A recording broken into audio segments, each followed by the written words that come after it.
Church, and welcome to Meet with Sharing. Today, my topic is out of love, not obligation. But first, let me tell you a story. A husband and wife didn't really love each other. The man was very demanding, so much so that he prepared a list of rules and regulations for his wife to follow. He insisted that she reads them over every day and obey them to the letter. Among other things, his do's and don'ts indicated such details as what time she had to get up in the morning, when his breakfast should be served, and how the housework should be done. After several years of this, the husband died. And as time passed, the woman fell in love with another man, one who dearly loved and one who really loved her. Soon they were married. This husband did everything he could to make sure that his new wife was happy, continually showering her with tokens of his appreciation.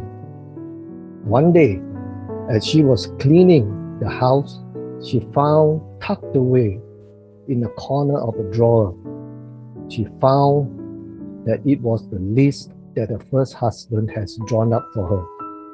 As she looked at it, it dawned on her that even though her present husband had not given her any kind of list, she was doing everything her first husband's list required of her. She realized she was so devoted to this man that her deepest desire was to please him out of love and not obligation.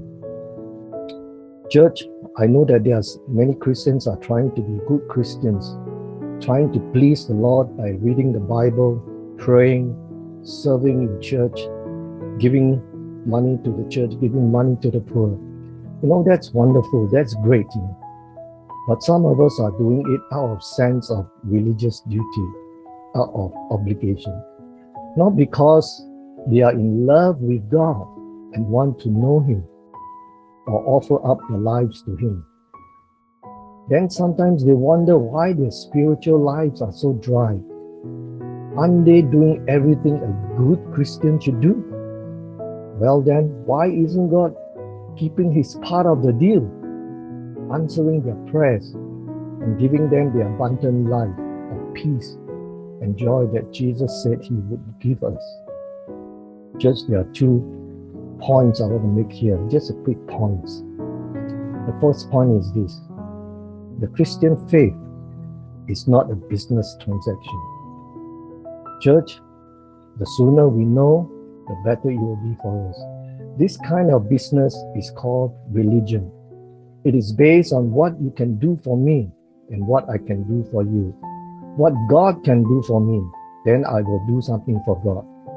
The Christian faith is based on what Jesus has done, and we receive all that He has done. Do you know what Jesus has done for us, for you? Second point is this: it is not an arranged marriage between us and Jesus. Church, we must understand that Jesus left heaven to pursue us. He gave Himself for us. Christianity only works if you are in love and in a relationship with Jesus. Let me say that again. Christianity only works if you're in love, in a relationship with Jesus. I always come back to this, relationship. And from the story, the wife who felt so loved, she responded with love, not obligation to please the husband. My question for us today is this: are we in love with Jesus? Because I know Jesus is so in love with us, more than we can ever comprehend. So let's dwell on His love for us. God bless.